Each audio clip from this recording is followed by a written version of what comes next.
the model of supply and demand. Here are some basic information about supply and demand. First, a couple of assumptions under which the model is built.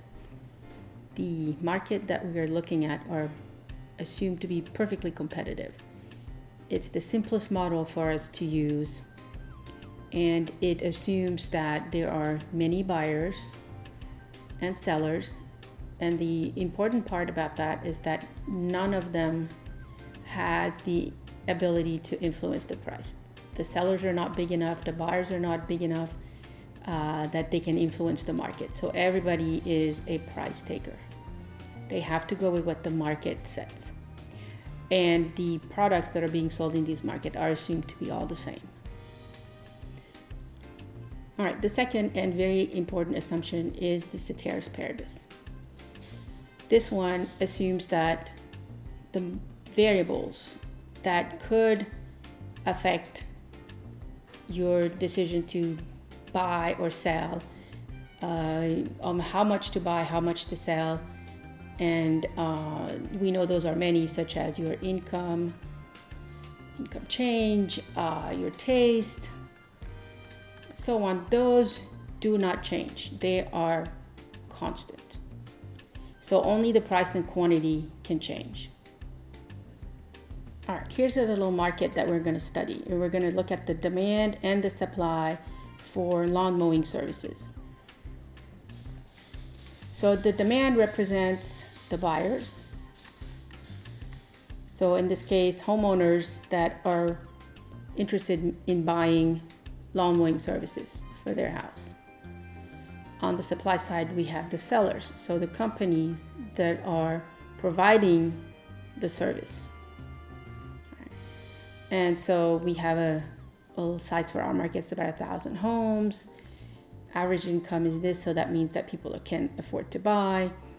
And on the supply side, on the seller side, we have a little bit of an estimate of the cost.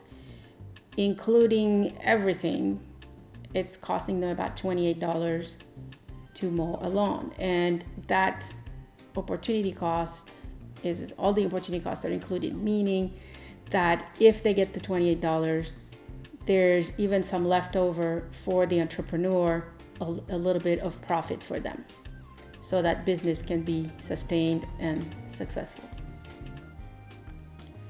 All right, so what we're trying to do with this supply and demand is trying to figure out how many lawn mowing services will be demanded by the buyers and how many will be supplied by the providers, so by the companies, for various prices. So we're going to study if the price was $20, how many people would be willing to buy, how many people will be willing to sell. And we'll do that for various prices and see what we come up with.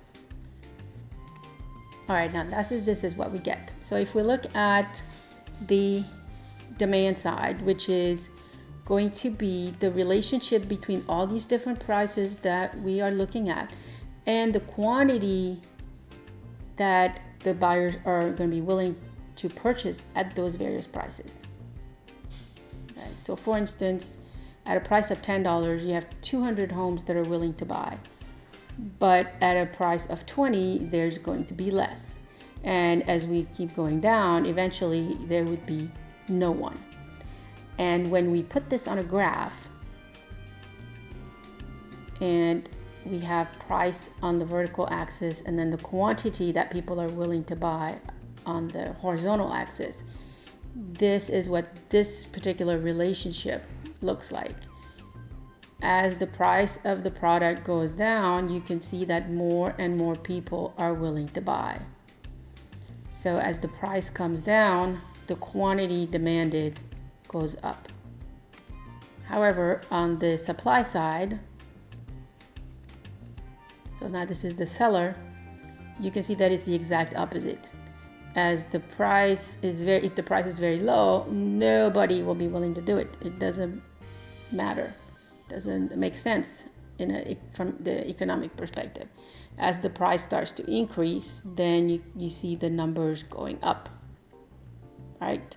Because at this price, now they can cover all their costs And the higher the price, the more profit opportunity, the higher the profit opportunity, and that's good for the suppliers. So this relationship between all these different prices, all these quantities, is now represented by this line. This is your supply curve. And you can see as the price goes up, the quantity that the suppliers are willing to produce and bring to market is also increasing.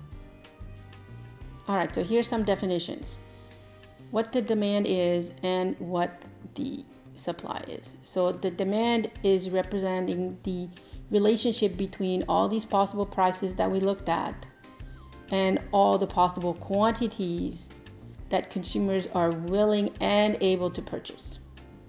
And it always has a time limit. So within, for every month or every week, something like that. The supply is very similar. It's for those same possible prices. What the sellers this time, how much the sellers, the producers, are willing and able to produce and bring to market. Another comment here about terminology. What I just described previously was the demand and the supply.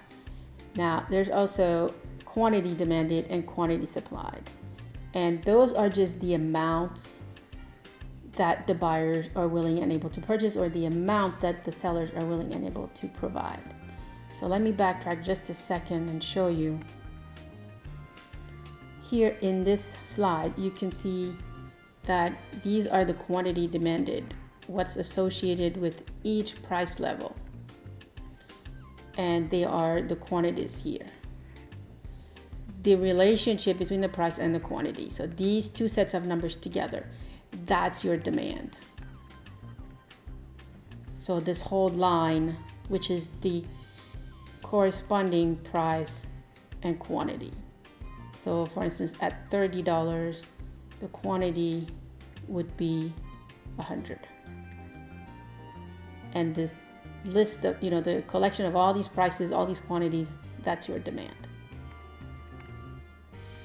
All right, a little bit more vocabulary. When we talk about the market demand, it's the sum of all the individual demands. So if you have Bob and Ali in the market, then the individual demand for Bob and the individual demand for Ali, when you put it together, you have the market demand. For the market supply, it's the same. If you have company A and company B in the market, the sum of their individual supply will give you your market supply. All right, so what we call the demand curve is the graphical representation of the price and quantity demanded relationship. It's a downward sloping demand curve because it's a inverse relationship. As the prices increase, the quantity demanded fall. So they go in opposite direction. On the supply side, we have the exact opposite in a way. The supply is upward sloping because it's a positive relationship, those two variables. So the price and the quantity supplied move in the same direction. If one goes up, the other one goes up. This brings us to the law of demand, that all else equal, and that's our ceteris paribus, nothing else is changing, only price and quantity demanded, then we can say that there's an inverse relationship, meaning as the price increases, quantity demanded falls, and vice versa. And so we have the law of supply, all else equal. There's now a direct or positive relationship between price and quantity supplied. If one goes up, the other one also goes up, and vice versa. And that's pretty much it for the basics. And now we will talk about equilibrium.